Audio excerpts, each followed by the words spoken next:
Hello, this is Mr. Craig, and this is day 20 of stoichiometry. This is the last lecture of the stoichiometry section and the last lecture before the topic quiz or topic test that you'll have once you get back to school. So let's go ahead and get right into it. Question number 1 says, write out the complete equation of nitric acid and potassium hydroxide. Now I want you to notice that the topic here for today deals with acids and bases.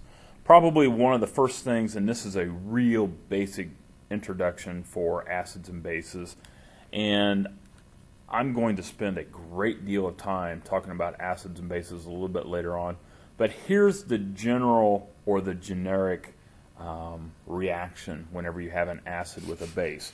First of all, you know it's an acid because it starts with hydrogen. You know it's a base when it ends with hydrogen. So again, acids start with hydrogen, bases end with hydrogen.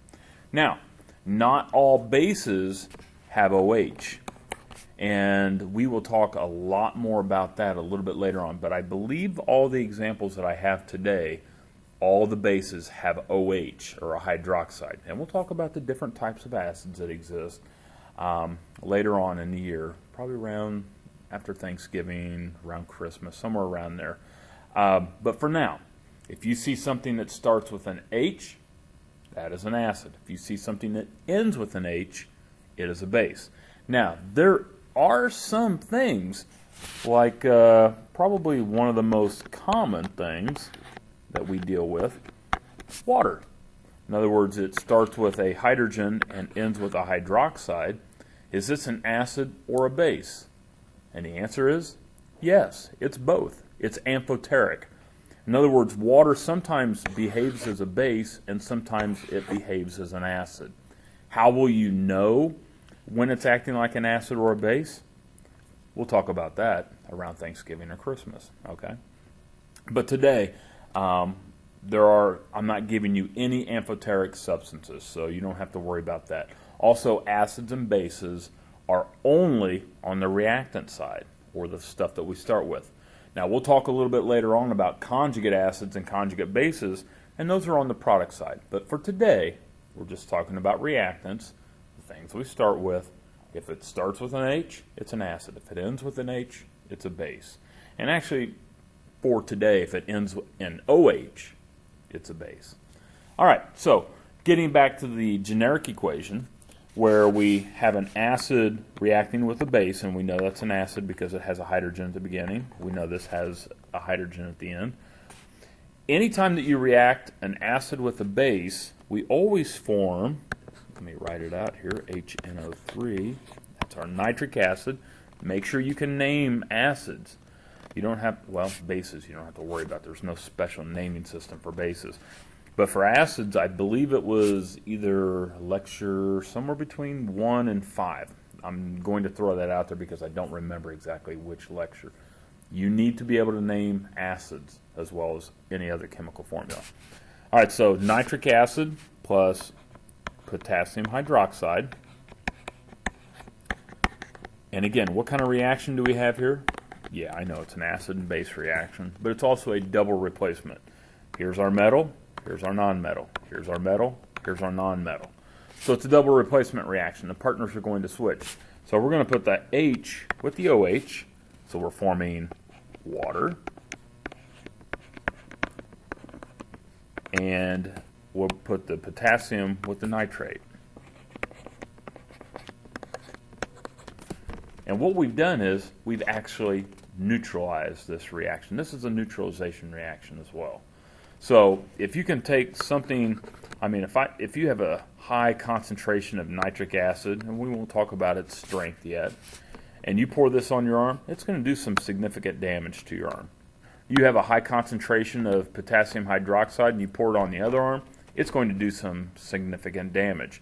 But you mix these two together, if you have equal amounts and equal concentrations, we make a very harmless water and a salt. So anytime you react an acid with a base, our neutralization reaction forms a salt and water. Okay? So again, the key here is It's a double replacement reaction. And again, we still want to balance out charges, but everybody's either +1 or -1 on this, so it works out really well. Okay? All right. Number 2, write out the complete equation where we have nickel 3 hydroxide, which is a solid, and nitric acid. Now, again, acids can be, typically they're in liquid form or aqueous form, but sometimes we can have a solid and then we can form that acid. Okay? Or same thing with the base. So let's start off with, and this is in word form. Notice that this is in actually chemical formula form. This is in word form. This question wants you to write this out. So nickel 3 hydroxide. So nickel has a +3 charge. Hydroxide, one of your 10 polys, has a -1. So that means we have 3 of those. Plus nitric acid, which we just had there. And again, if you don't know your acid names, I'm warning you, you're going to see that on the test when you get back from school. So you need to refresh your memory on that. And you should have talked about acid or naming acids when you were in general chem or honors chem, whatever it was that you took. All right, so we're going to switch partners here. So the nickel and the hydrogen, and yes, hydrogen acts like a metal in this case, are going to switch partners. So we'll put the nickel with the nitrate. And again, that still retains its +3 charge. Nitrate's -1, so we need 3 of those. And then we'll have hydrogen with the hydroxide. Now, remember, these parentheses are only here because nickel has a +3 charge. We do not carry the 3 or the parentheses over here unless we need the parentheses. Well, in this case, we don't. We have hydrogen, which has a +1 charge, hydroxide, which has a -1 charge. So that means that since we have 3 hydroxides, we need to put a 3 there. Okay? Now that gives us 3 hydrogen. And again, I'm separating these guys. I'm thinking of hydrogen and hydroxide. I know there's 2 hydrogens in water. I get that. And if you want to write water in the more historical way, that's fine. This is the proper way to write water. Okay? This is the way that, for whatever reason, historically speaking, water's written. But again, we can write water like that. All right, so balancing this out, I have 3 hydrogens. So I need 3 hydrogens over here. And now I believe I'm balanced. So I've got 3 hydrogen, 3 hydrogen, 3 nitrate, 3 nitrate, 1 nickel, 1 nickel. All right, so that's balanced out. Okay, hopefully that's not a huge issue. Balancing out acid and base reactions, pretty easy, I hope. All right, number 3. What volume of a 2.45 molar nitric acid solution will react completely with 525 milliliters of a 5.25 molar sodium hydroxide? Okay, this is the same exact type of problems that we did in the last discussion or last lecture, except now we're just using acids and bases. So it is stoichiometry. How do we know it's stoichiometry? Well, we have 2 things, and we see that word react. That's a big clue that you have a stoichiometry problem. When you take this and react it with that, that's a stoichiometry problem. Do we have a limiting reactant problem? Unfortunately, we do not have a limiting reactant problem because we only have complete information for one of the things. And actually, it's asking for the volume of the other reactant. Okay? So, let's go ahead and write out our balanced equation. Give you a little bit of more room here. All right, so we have nitric acid, HNO3. And let's write down what we know. So we know we have 2.45 molarity. And the question wants to know what is the volume. So, and it didn't say liters, milliliters, whatever. So it's up to you. You can do what you want here. We'll completely react with 525 of sodium hydroxide. Okay, so we have a 5.25 molar solution of that. And we have 525 milliliters of that. Okay. And then, what are my products going to be? That's right, we'll have sodium nitrate and H with OH. Okay. Now, all of these either have a +1 or a -1 charge. So everybody's balanced here. We like these. Okay? So the equation's balanced.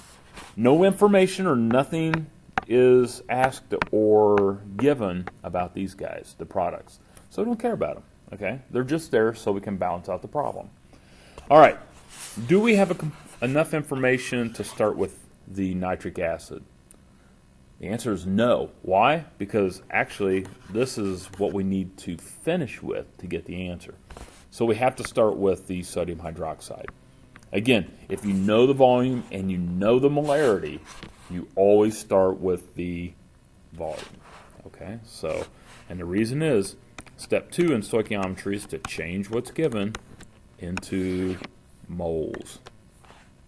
All right, so we have our 525 milliliters. Milliliters goes on the bottom, liters on top. And who's bigger? That's right, liters. So give it 1. The milliliters we have 1,000 of.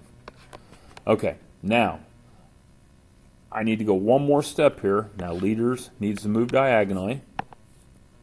Okay. And then moles goes on top. So what goes? We put our 5.25 moles for every liter. All of this is step 2. All right, step 1, write a balanced equation. Step 2, change what's given into moles. If we stopped right here, we'd have our number of moles of sodium hydroxide. Okay. Well, the question wants to know what is the volume of the nitric acid. So we need to do our mole ratio, step 3. So moles of sodium hydroxide and moles of nitric acid. And what numbers go here and here? That's right, a 1 and a 1 because that's our coefficients, even though we don't have any values there. All right, the last step, since it's looking for the volume, we need to invert the molarity. Again, don't forget, molarity is equal to moles per liter. So we're just going to flip that because we can still have liters over moles, and it still says that in 1 liter of the solution, this is how many moles I have. So if I have a 2.45 molar solution, that means that for every liter solution, I have 2.45 moles. So that's what I want to do, 2.45 moles. And since it doesn't ask for any specific volume, I'm just going to leave it in liters. I may have it in milliliters on my answer sheet. That's fine. Whatever that answer is, multiply it by 1,000. That'll give you your milliliters. All right, so let's type this in. So 525 times 5.25 divided by, use your parentheses, 1,000 times 2.45. And that gives me 1.1, we'll say 3 liters. Or, my calculator says 1,125, but again, sig figs, 2. Or if you wanted to say 1,130 milliliters, that's acceptable as well. Okay? All right, number 4. A 325 milliliter sample of hydrobromic acid solution requires 87.3 milliliters of a 2 molar molar potassium hydroxide solution for complete neutralization. What is the concentration of the original hydrobromic acid solution? So we're looking for the final concentration. Now, oftentimes whenever I get a problem like this, I like to put it off to the side because again, I'm going to find out some information about this and then I'll put it together. So I already know one piece of the puzzle here. Okay, I already know one piece of the puzzle that I've got 325 milliliters. So converting that to liters, and again you divide that by 1,000, so 3.325 liters. Okay, so I have 0.325 liters. So now the only thing I don't know is how many moles I have. Okay, so I'm going to leave it up to stoichiometry to tell me how many moles. And again, very simple process. Again, step 1, write a balanced equation. Step 2, change what was given into moles. Step 3, use your mole ratio. And why do we use our mole ratio? Because we want to change what was given into moles and then we will go from moles of what was given into moles of what we're looking for. So once we find out how many moles we actually have here, or react with this completely, we can find our molarity. Pretty cool. All right, so let's write our balanced equation. So we have hydrobromic acid, so hydrobromic. And again, hydro means no oxygen, so it's just HBr, because hydrogen's +1, bromine's -1. Reacts with potassium hydroxide. Potassium is a +1, hydroxide's a -1. Gotta like these acids and bases. Do the flip or switch partners here, so we'll have potassium bromide. And again, it doesn't matter if you want to write the water first or potassium bromide, just as long as they're on the respective side of the arrow. And then water. Okay, so we have our balanced equation. And we're actually looking for the molarity here. And I've already put the 3.25, or I'm sorry, the 0.325 liters in there. All right, so we have 87.3, and I'll go ahead and write that, 87.3 milliliters of a 2 molar solution. Okay, and again, we don't care about the products. So let's start off. Got our balanced equation. Step 2, let's change what's given. So if you know your volume and your molarity, and we do, you start with your volume. Okay, convert those milliliters into liters again. Alrighty, and then molarity, so we'll put 2 moles for every liter, and that is of our KOH. And then, since we have all ones on our balanced equation, 1 mole of potassium hydroxide over the 1 mole of hydrobromic. And since we actually have our desired unit here, we're looking for moles, right?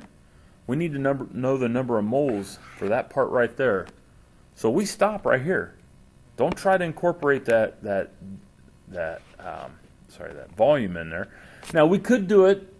I mean, you could put it down here and then have another step where you convert those milliliters into liters.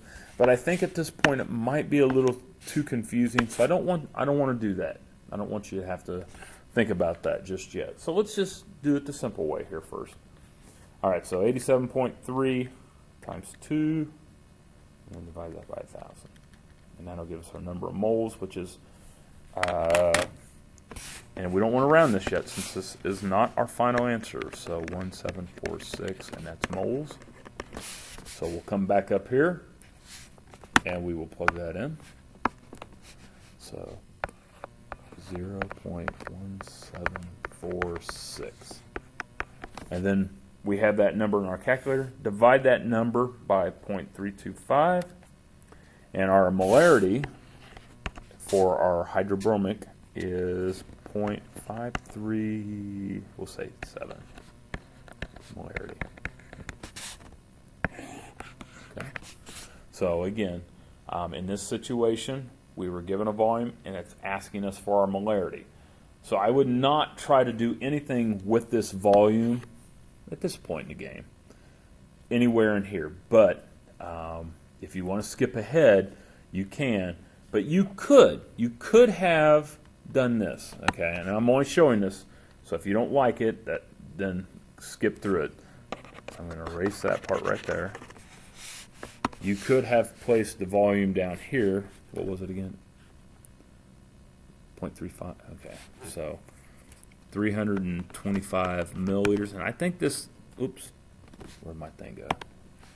This kind of may get a little confusing for some of you, and I apologize. But some of you may say, "Oh yeah, I love this. That was great." And I know some of you out there are like that. Now this volume down here is for the hydrobromic. This right here is for the potassium hydroxide. That's why I really don't want to do that, because in a true stoichiometry problem, we start with one thing and we finish with the other. So it drives me crazy even to show you this. And then you put the 1,000 milliliters here. So then the milliliters cancel. These milliliters cancel. That liters cancels. That moles cancel. So we're left with moles of that over liters of that.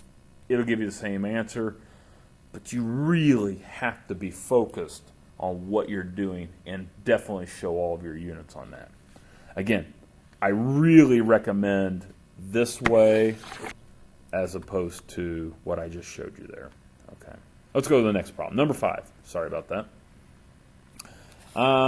We have nitric acid, and we have a volume and a molarity, is added to 222 milliliters of a 2.75 barium hydroxide solution.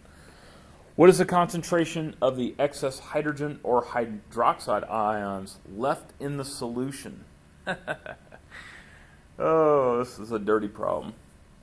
All right. The one thing that you have to recognize when you look at this base is that this base is not like the other bases that we've been working with. This base is different because if I dissociate barium hydroxide,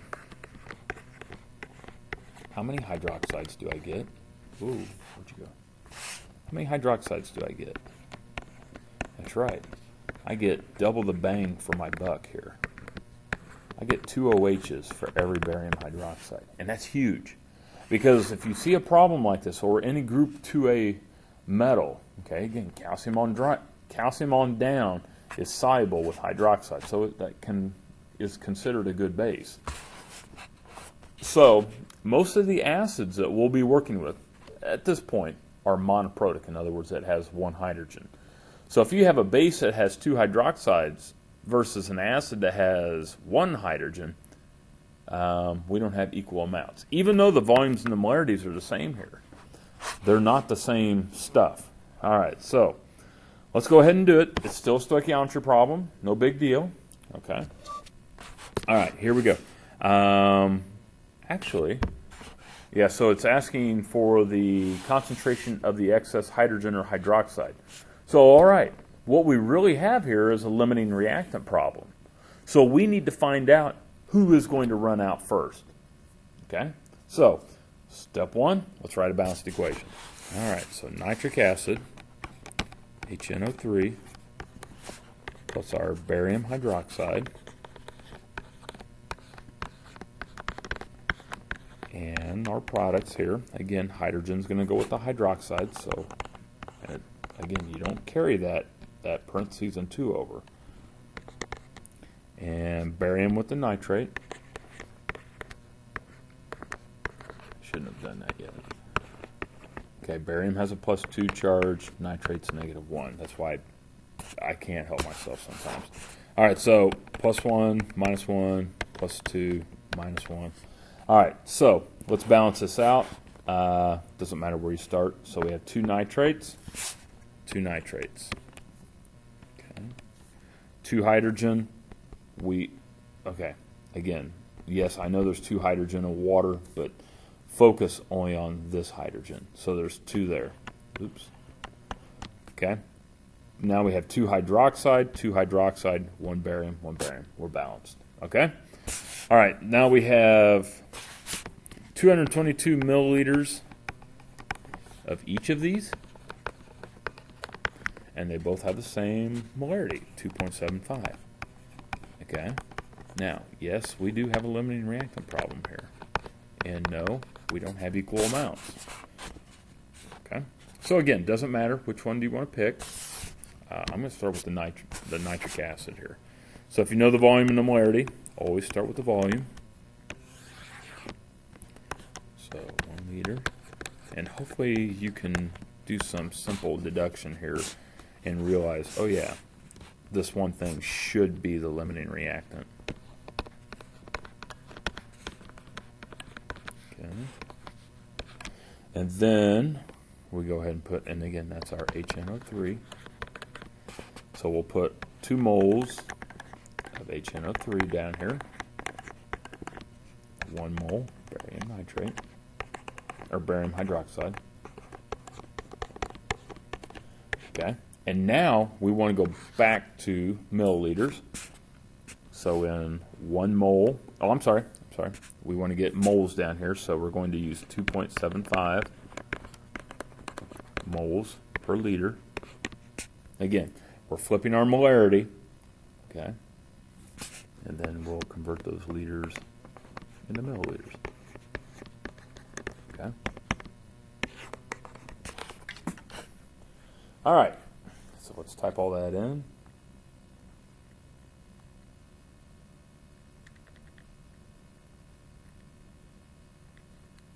So 111.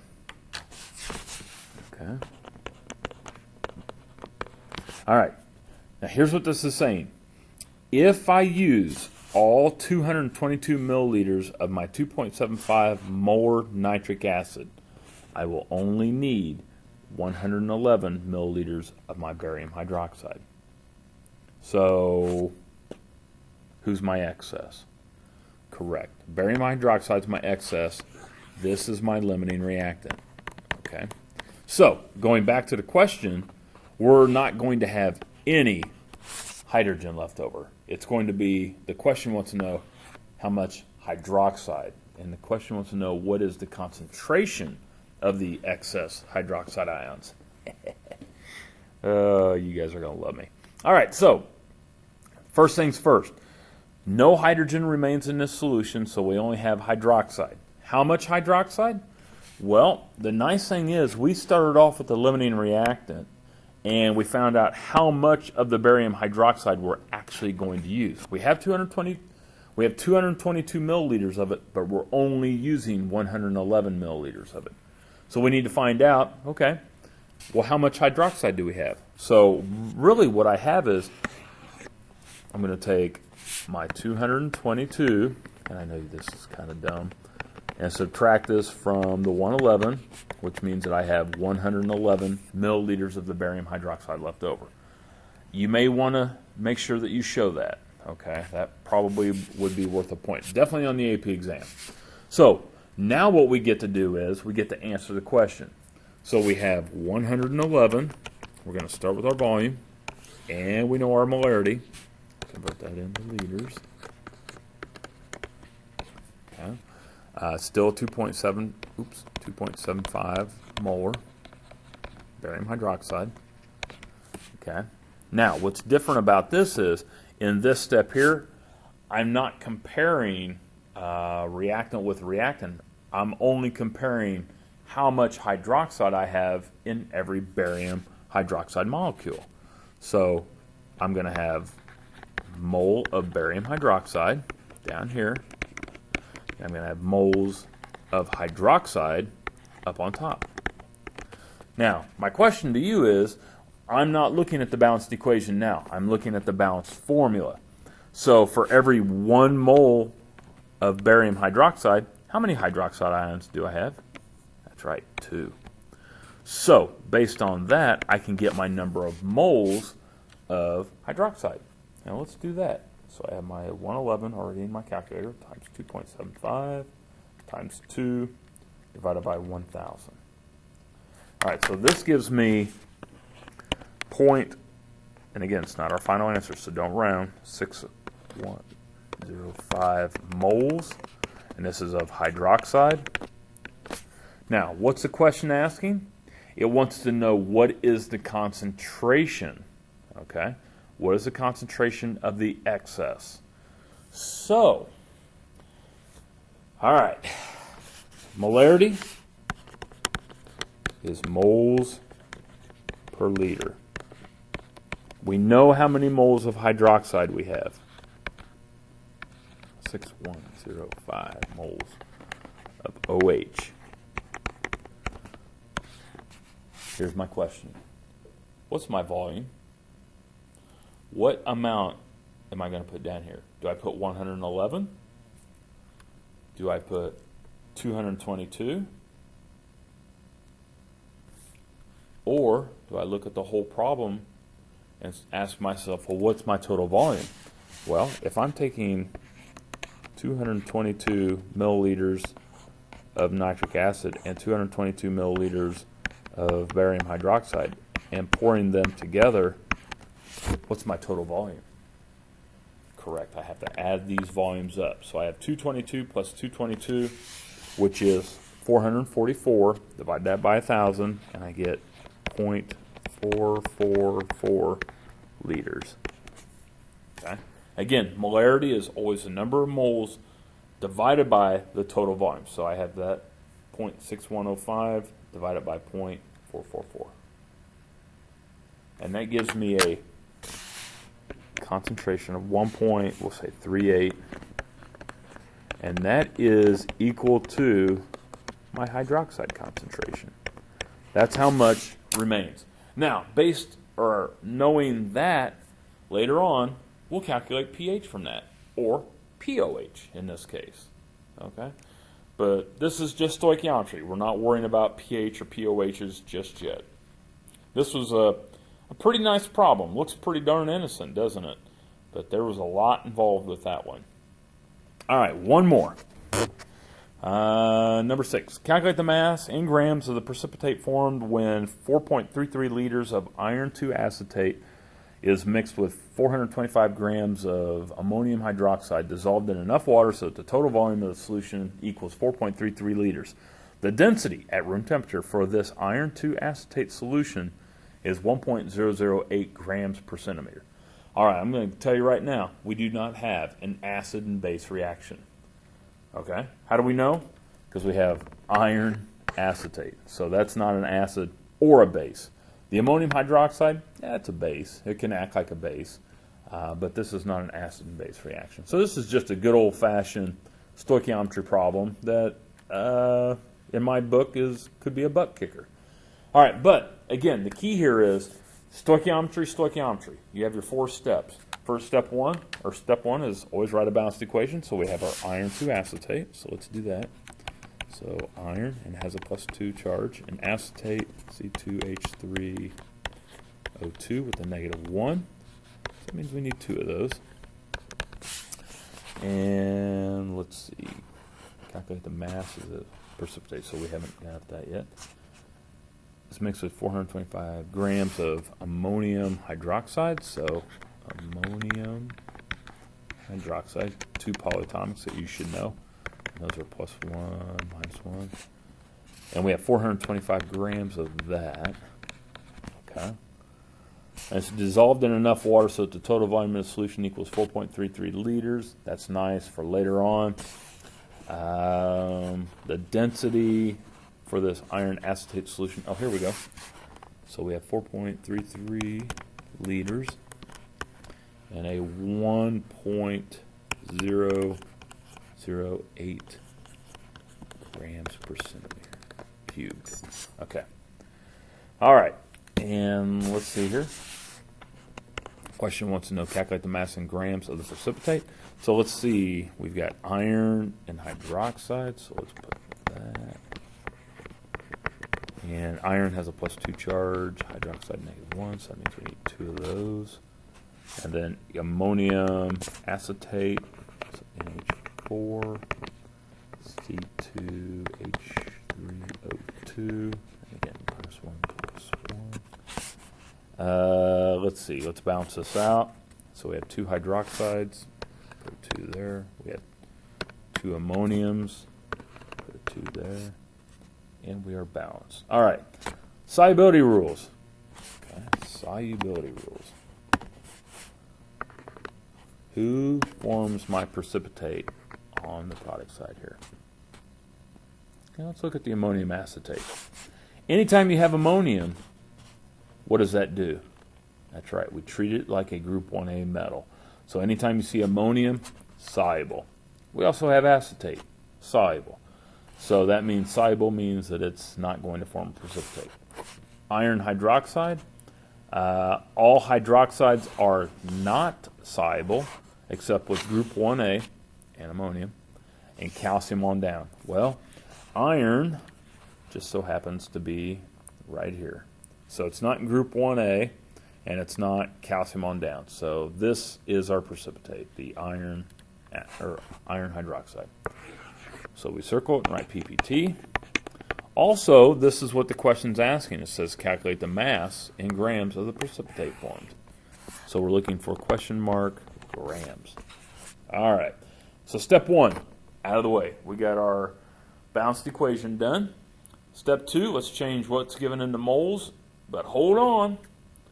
Do we have a limiting reactant problem here? You better believe we have a limiting reactant problem. Okay? So it doesn't matter. Pick one. Just because the iron acetate's listed first, I'm going to go ahead and start with that. Now, what's really cool about this is we have a volume and a density. Now, when you have a volume and a density, or a volume and a molarity, or a volume and something else that has a volume in it, you always start with the volume. Now, you might be freaking out and going, well, wait a minute, that's in liters, and this is in centimeters cubed. Hey, we're good. This is all right. We've done conversions like this before. Not a problem. So let's go ahead and start off with our volume, 4.33 liters. We need to get our volume to centimeters cubed. So let's convert the liters into milliliters, and then the milliliters into centimeters cubed. And a conversion that you really should know is that 1 milliliter equals 1 centimeter cubed. Got to know that. That will not be given to you. You have to know that 1 milliliter is equal to 1 centimeter cubed. Or in the medical world, it's called a cc, a cubic centimeter. And that's fine. Okay? So now that we have our unit in centimeters cubed, we get to use our density. So we'll put our 1.008 grams for every centimeter cubed. You know what? We're about ready to change this into moles. So now, 1 mole of the iron acetate, we're going to have to go to our periodic table here and figure this out. Okay. So 1 mole of that, and let me get my calculator. Okay, we have 1 iron, which is 55.85, plus we have 4 carbons. Carbons right there. So plus 4 times 12.01 plus, well, we have 6. We have 3 times 2 hydrogen. So hydrogen's over here.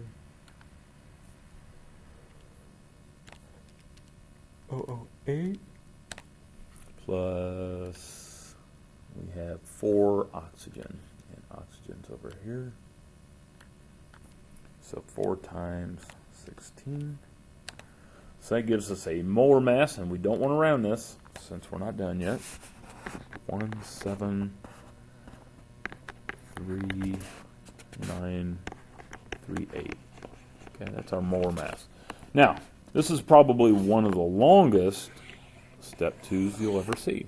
Okay, so again, our volume converted into milliliters, so we can convert it into centimeters cubed. Again, these are volumes, and then use your density to get your grams, then get your grams, turn them into moles. Whew! All right, now we're ready for step 3, which is the mole ratio. So from our balanced equation, I'm going to have 1 mole of iron acetate down here, and 2 moles of ammonium hydroxide on top. Okay, now we need to convert this into grams because that's our desired unit. So 1 mole of the ammonium hydroxide. Let's go ahead and calculate that. So we have 1 nitrogen, 5 hydrogens, 1 oxygen. Okay. So 1 nitrogen plus 5 hydrogens plus, I'm drawing a blank here. It's hydroxide, right? Yeah, 1 oxygen. So 16. So 35.05 is the molar mass for ammonium hydroxide. So 35.05. Now let me do that one more time. 14.01 plus 5 times 0.8 plus 16. Yeah, okay. All right, so, and that's in grams. I'm running out of room here, so I apologize. So that'll give us, and I'm going to type this out, times 2 times 1.008 plus divided by, looks like 173.938. Everybody else was 1s on the bottom. All right, so 25.3. And that's grams. Did I do that right? Yeah. All right, so Uh-oh. So if I use all my iron acetate, I'm only going to use 25.3 grams of my ammonium hydroxide. So it looks like is my limiting reactant. And you're probably saying, what? Correct. So we will answer the question using that amount and ignoring that amount. All right, so let's see here. Calculate the mass of the precipitate. So let's do it. So we get to use this information again. All right, so we have our balanced equation. The only thing that we really need to change is the back part here. So you guys are grizzled veterans now after doing this first part. I'm going to learn from my mistake and write smaller. So I want to do all of this again. Okay, so 4.33 liters, 1,000 mils, a liter, 1 centimeter cubed, 1 milliliter, 1.008 grams per centimeter cubed, 1 mole is 173.938. Okay, now the mole ratio. So 1 mole of iron acetate for every 1 mole of iron hydroxide. So what we need to do is find out the mole mass for the iron hydroxide. Scoot it over.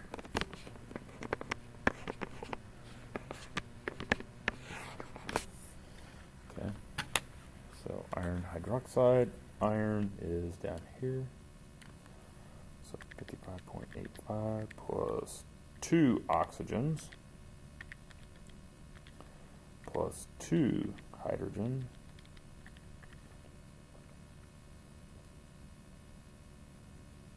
Hmm? 55.85 plus 2 times 16 plus 2 times.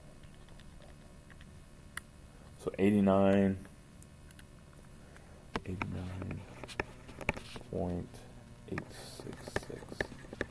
All right. That's my molar mass. Now let's multiply this and answer the question and be done. These are some fun problems, aren't they, guys? All right, so I've got that number in. So that times 1.008 times 4,300. Oops.